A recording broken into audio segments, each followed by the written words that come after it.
Hello everyone. I hope आप सभी अच्छे होंगे। आज हम स्टूडेंट्स ने कुछ क्वेरीज पूछी हैं, उन क्वेरीज को सॉल्व करेंगे और बहुत ही अच्छे क्वेश्चंस पूछे हैं बच्चों ने। तो क्वेश्चन स्टार्ट करते हैं। बहुत ही एग्जाम में क्वेश्चन आते हैं इस तरीके के। N integer is chosen at random from 200 digit. आपके पास इंटीजर आप लोगों को चूज करने, और इंटीजर जो आप लोग चूज करोगे वो 200 डिजिट तक चूज करोगे। सपोज करो कि आपको सैंपल स्पेस जो दे रखा है ना 1 से लेकर 200 तक का दे रखा है। मैं इस तरीके से लिख रही हूँ कि आपके पास सैंपल स्पेस है और आपको ये जो इंटीजर नंबर हैं जो कि 200 डिजिट तक हैं, उसमें आपको रैंडमली चूज करना है ये नंबर्स। तो वो मैंने ये सैंपल स्पेस के तौर पर लिख दिया है कि 1 से लेकर 200 तक आपके पास सैंपल स्पेस होगा। क्वेश्चन में पूछा गया है कि what is the probability that the integer is divisible bye 6 और 8। आपको ऐसा इंटीजर चूज करना है जो 6 से भी डिविजिबल हो और साथ ही साथ 8 से भी डिविजिबल हो। ठीक है, दोनों के ही डिविजिबल वाले इंटीजर आपको चूज करने हैं। ठीक है, अगर मैं इस तरीके से चूज करने बैठूं कि 6 के टेबल में कौन आता है, फिर 8 की टेबल में कौन आता है, तो इस तरीके से क्वेश्चन जो है अभी तो आप सॉल्व कर लोगे क्योंकि आपके पास डिजिट जो है 200 तक ही है। लेकिन अगर और भी ज़्यादा डिजिट हो तो किस तरीके से क्वेश्चन सॉल्व करेंगे, तो आप लोग अभी इस क्वेश्चन को देखिए। सबसे पहले इसमें लिखा हुआ है कि 6 से डिविजिबल होने वाला आपको वैल्यूज अपन निकाल लेते हैं, फिर 8 से डिविजिबल होने वाले वैल्यूज अपन निकाल लेंगे। तो पहले 6 से डिविजिबल होने वाले नंबर्स अपन देख लेते हैं। आप लोगों को इसको सपोज करो मैं ए इवेंट करती हूँ कि 6 से डिविजिबल होने वाले, और इसको मैं बी इवेंट करती हूँ। ठीक है, तो ए इवेंट जो कि 6 से डिविजिबल होगा तो पहला नंबर 6 ही होगा। 1 2 3 4 5 6, तो पहला नंबर जो है डिविजिबल जो होगा 6 से वो 6 होगा। सेकंड क्या होगा, 6 2 जा 12। इसी तरीके से लास्ट जब अपन 200 पर जाएंगे, यहाँ पर डैश डैश डैश मैं पता नहीं लगा रही हूँ, मैं काउंट नहीं कर रही हूँ कि क्या होगा। ठीक है, तो यहाँ पर अपने पास 200 है। 200 से पहले नंबर होता है 199, फिर होता है 198। अपन को क्या करना है, सिर्फ लास्ट नंबर और पता चल जाए मुझे, तो मैं क्या करूंगी 6 से डिवाइड करके देख लूंगी। 6 को 200 से डिवाइड किया नहीं जा सकता, 199 से नहीं जा सकता, 198 से अगर 6 को डिवाइड करूंगी तो वो चला जाएगा। तो मतलब मुझे ये पता चल गया 6 से तो स्टार्ट होगा नंबर और 198 पर खत्म हो जाएगा। 6 3 जा 18, फिर एक कैरी आएगी तो 6 3 जा 18, यानी 33 बार चला जाएगा। ठीक है, तो इस लास्ट डिजिट से ही आपको पता लगेगा कि कितने नंबर आगे जो हैं वो 6 से डिविजिबल हो जाएंगे। टोटल नंबर जो हैं आपके पास 200 तक के जो टोटल नंबर हैं उसमें से 6 से डिविजिबल होने वाली संख्याएं पता लगाने के लिए सबसे लास्ट डिजिट मैंने पता लगा ली। अब इस लास्ट डिजिट को मुझे क्या करना है, अगर मैं नंबर एंड ए निकाल रही हूँ, number of integer is divisible bye 6। ठीक है, ए इवेंट को मैंने क्या माना है 6, तो number of integer is divisible bye 6 यानी कि एन ए कैसे निकलेगा, 198 को आप 6 से डिवाइड कर दो तो 6 3 जा 18, 6 3 जा 18 यानी कि 33 आया। अब ये 33 प्रोबेबिलिटी नहीं है, 33 प्रोबेबिलिटी आपको निकालनी है। प्रोबेबिलिटी कैसे निकलेगी 6 से डिविजिबल होने वाले नंबर्स की, 33 तो क्या है फेवरेबल केसेस जो 6 से डिविजिबल हो जाएंगे। Number of favourable cases divided by total number of possible outcomes, तो 33 divided by total number of possible outcomes कितने हैं 200। तो ये प्रोबेबिलिटी होगी आपके पास 6 से डिविजिबल होने वाले इंटीजर की। ठीक है, नेक्स्ट अपन आते हैं बी इवेंट पर। बी इवेंट क्या होगा अपने पास, बी इवेंट को अपन ने माना है 8, तो वो इंटीजर जो डिविजिबल हो जाएंगे 8 से, वो इंटीजर जो डिविजिबल हो जाएंगे 8 से उन नंबर्स को अपन को फाइंड आउट करना है। तो पहले सबसे छोटी संख्या क्या होगी, 8 होगी, देन 8 2 जा 16, सो ऑन। मेरे को लास्ट वैल्यू मेरे को पता लगानी है। तो लास्ट वैल्यू आप लोग सबसे पहले 200 को ही डिवाइड करके देख लीजिए। तो 8 2 जा 16, ये पूरा का पूरा आराम से चला जाएगा, यानी कि लास्ट डिजिट तो 200 ही होगी जो 8 से डिविजिबल हो जाएगी। तो मेरे को number of integer is divisible by 8 ये निकाल रही हूँ। Number of integer is divisible by 8, ठीक है, ये मैं निकाल रही हूँ। तो वो कितने निकलेंगे, उसको निकालने के लिए जो आपके पास लास्ट डिजिट आई है उसको मुझे किससे डिवाइड करना होगा, 8 से, जिस नंबर के लिए डिविजिबिलिटी निकाल रहे हो।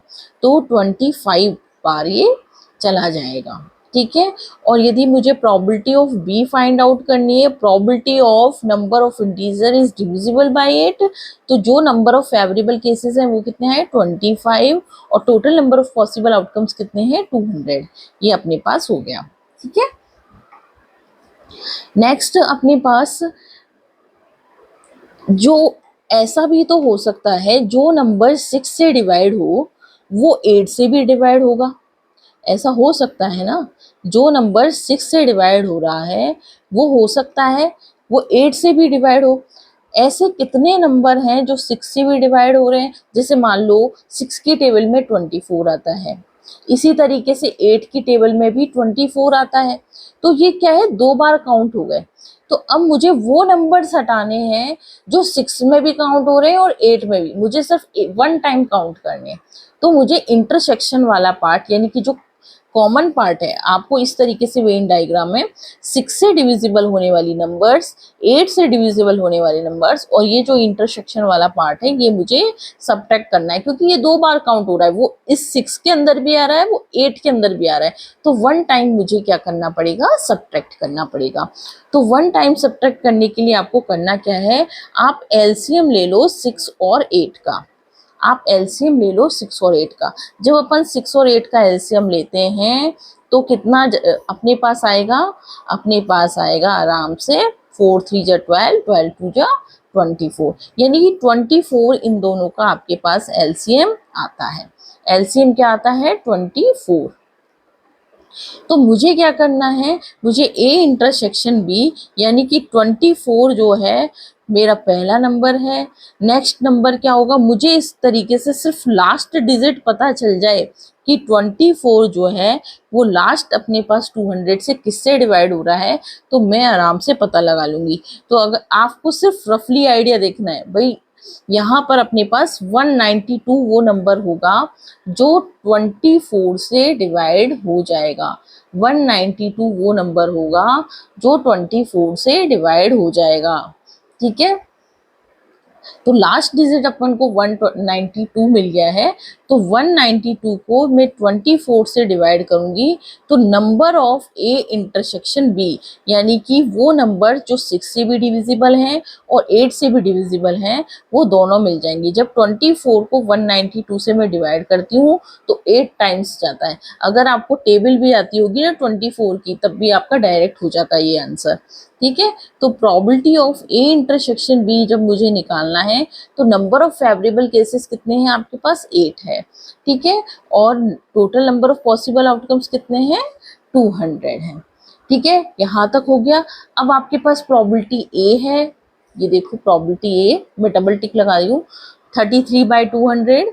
प्रोबेबिलिटी बी 25/200, और probability of A intersection B 8/200।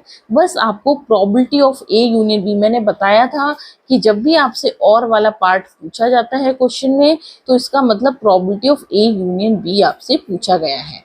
और यदि ये पूछा गया है probability of A union B, तो आपको सिर्फ फॉर्मूला लगाना है, probability A plus probability B minus probability of A intersection B. ये आपसे पूछा गया है और ये फॉर्मूला लगा के आप आराम से सॉल्व कर सकते हैं, ठीक है। तो आप वैल्यूज फॉर्मूले में पुट करिए। ये फॉर्मूला है, फॉर्मूले में वैल्यूज पुट कीजिए, जो भी आप लोगों के पास फॉर्मूले में वैल्यूज आ रही हैं।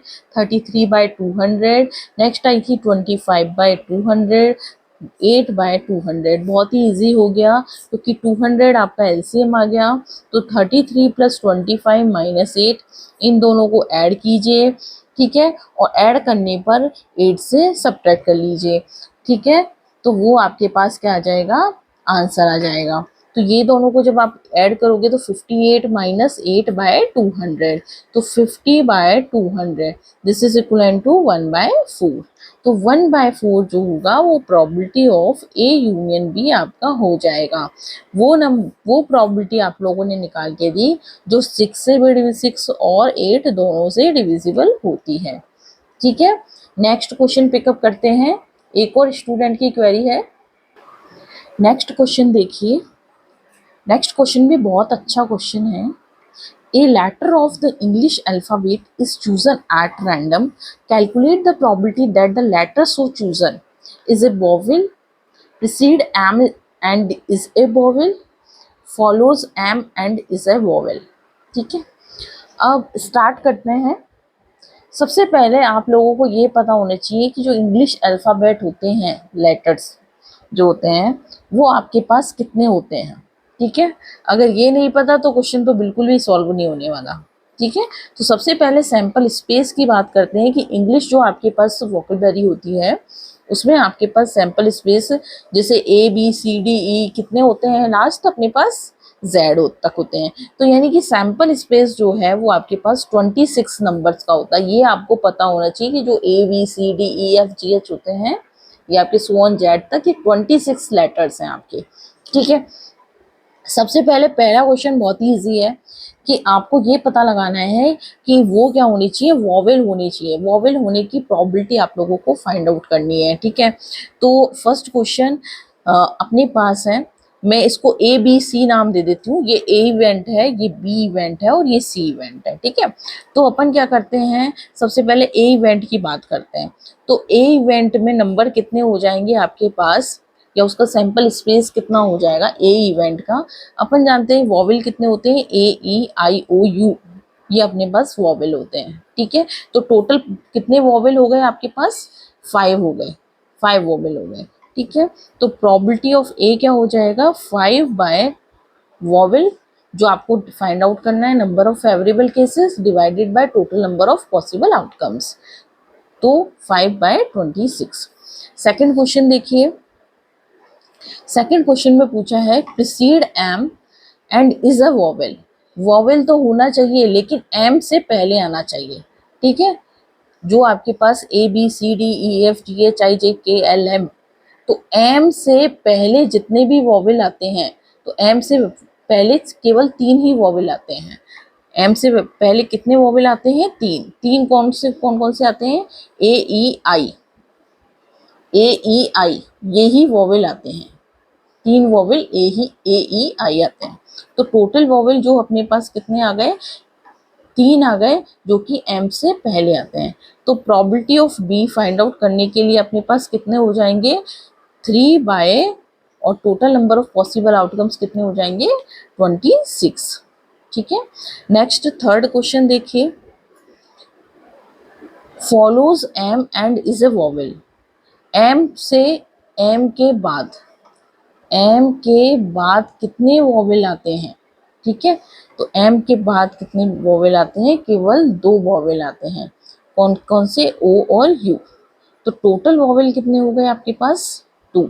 और आपसे क्वेश्चन में फेवरेबल केसेस किसके बारे में पूछा गया है, जिसके बारे में क्वेश्चन में पूछा जाता है वो आपके कौन से केस होता है, वो आपका फेवरेबल केस होता है। कौन सा केस होता है, फेवरेबल केस। तो प्रोबेबिलिटी ऑफ सी कितना हो जाएगा, प्रोबेबिलिटी ऑफ सी हो जाएगा 2/26, 2/26। इसको आप लोग कैंसिल भी कर सकते हैं। 2/26 को कितना बार जाएगा, 1/13, 1/13, ठीक है। ये आपके 2 क्वेरीज हैं जो क्वेश्चंस में जो है बच्चों ने पूछी थी। जिसने वीडियो को लाइक नहीं किया है, शेयर नहीं किया है, सब्सक्राइब नहीं किया है चैनल को, वो सब्सक्राइब कर ले, जिससे आपको प्रोबेबिलिटी से रिलेटेड या और आगे जो भी टॉपिक अपन स्टैटिक्स से रिलेटेड टॉपिक करेंगे वो आपको मिलते रहें। ठीक है।